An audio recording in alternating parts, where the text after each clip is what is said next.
You're watching the Run For It YouTube channel. In case you don't know me from previous episodes, I'm Finlay, the Training and Development Manager at Run For It. I'm sure this episode is going to be a popular one because we are doing a review of the HOKA Speedgoat 5 and the HOKA Challenger 7, two of the most popular trail running shoes in the world right now.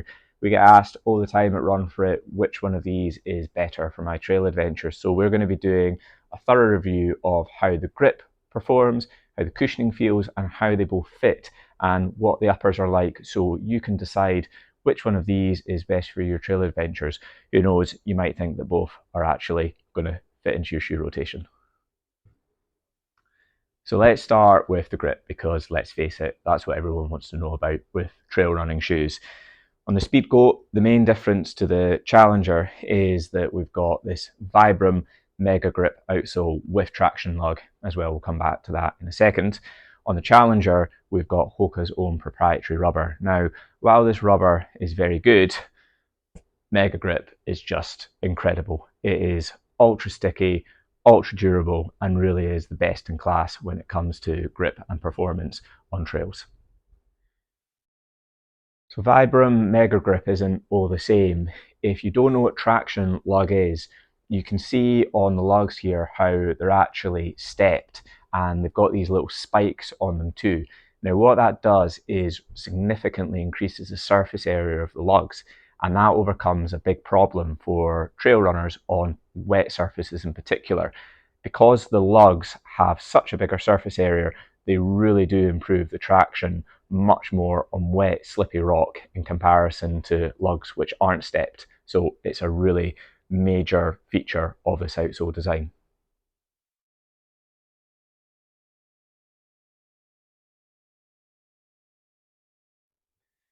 If you're wondering about the lug depth, the lugs on the Speedgoat are 5mm, the lugs on the Challenger are 4mm.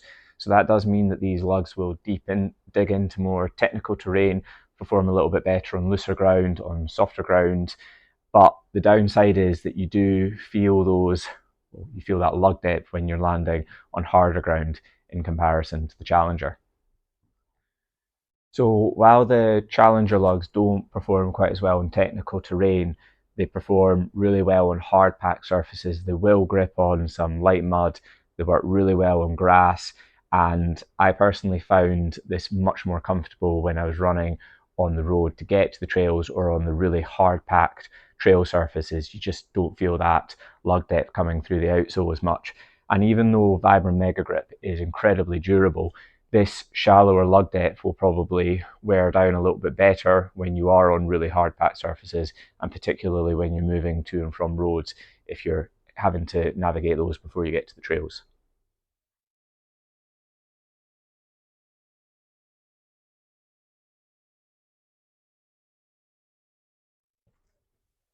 So HOKA are well known for having shoes which feel really cushioned, and the Speedgoat and Challenger are no exception to that. These are definitely two of the most cushioned trail running shoes that I've ever used, and they actually feel very similar, and that's no surprise because they feature a very similar midsole compound. Also the stack height of the shoes is very similar too.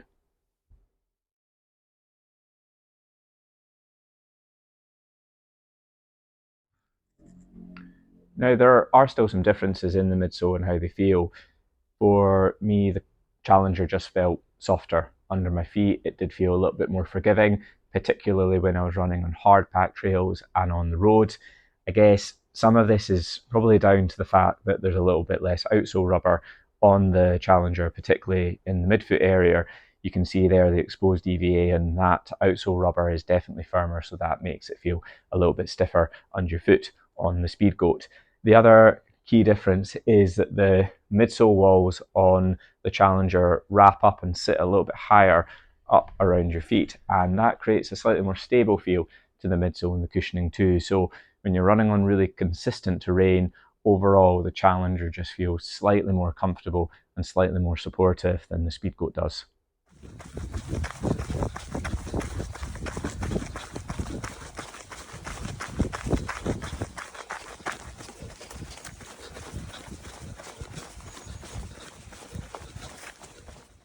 Where the Speedgoat cushioning comes into its own though is when you're on technical terrain, and it really is quite amazing for how thick this midsole is and how cushioned it is, how well it adapts to uneven surfaces, particularly really rocky terrain and even tree roots. And there's absolutely no doubt about it, if you're running on technical terrain, the Speedgoat midsole and cushioning feels 10 times better than what the Challenger does.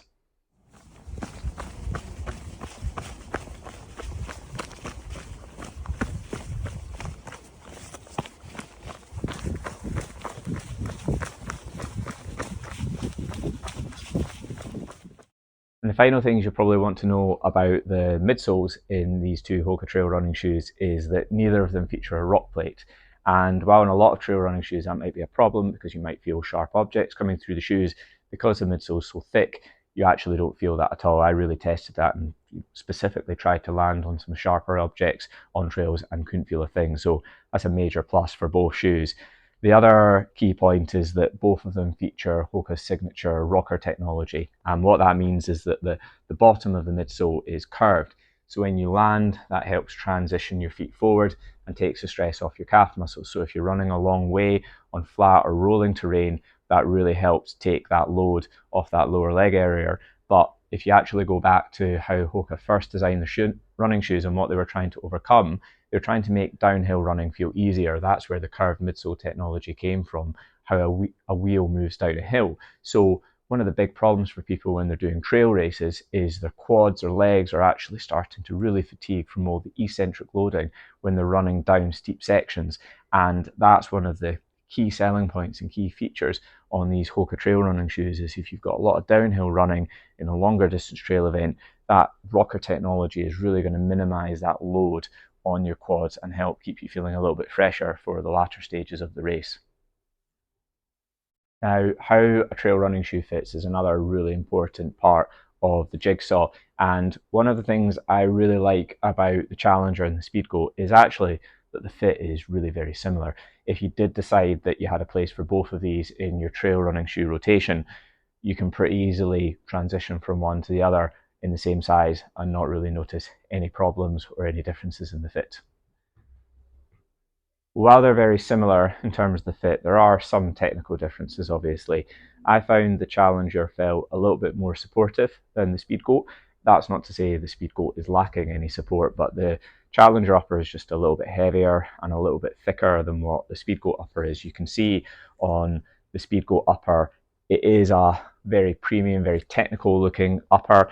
The tongue is very thin in comparison to the Challenger. You can see how you've got a little bit more padding around the tongue area there. And that's really what you notice is that the Speedgoat just feels a little bit more premium, a little bit more technical, and that's kind of what you expect from more of a performance-based shoe, which is going to help you cover terrain at a faster pace on the trails.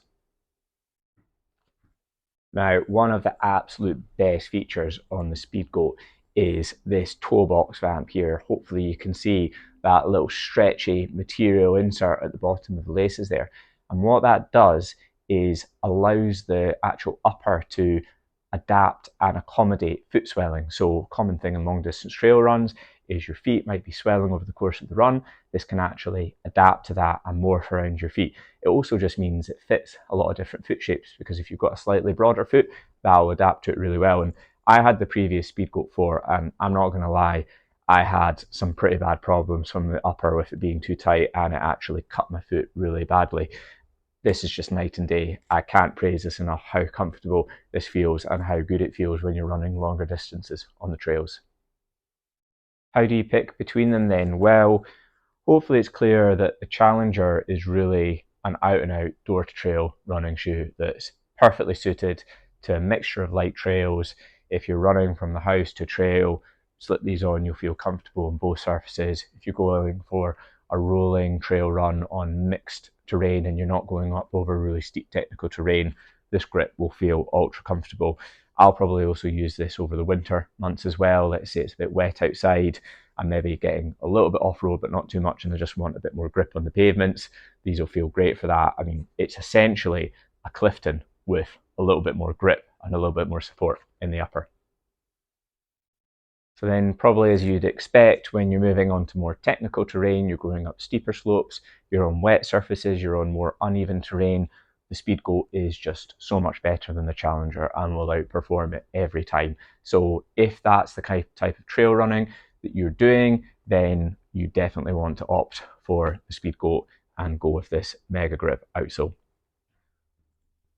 Hopefully that makes it clear what these two shoes are suited to. You definitely want to consider the terrain when you're picking between the Challenger and the Speedgoat, not necessarily by the distance, because the Challenger will potentially feel better and perform better on certain trails than the Speedgoat because the cushioning is that little bit more forgiving and you don't notice the outsole lugs as much on harder packed trails. So if you're doing a really long distance trail event on very hard packed terrain, I'd probably opt for the Challenger. But as soon as you start getting a bit more technical terrain, that's when you start to shift more to the Speedgoat and its extra grip and extra lug depth. So you can definitely see how there's a clear place for both of these options in your trail running shoe rotation. But if you're deciding between the two, hopefully this gives you the information needed to pick which one's going to best suit the majority of your running and your trail adventures. So that brings me to the end of this HOKA Speedgoat 5 versus HOKA Challenger 7 review. We hope you enjoyed it and that gave you some helpful insights and tips onto how to pick the right ones for you. Thanks very much again for watching. If you enjoyed this video, please make sure and hit that like button and subscribe for more content like this. You can also read about this review on the Run Fit Journal, and we hope to see you next time.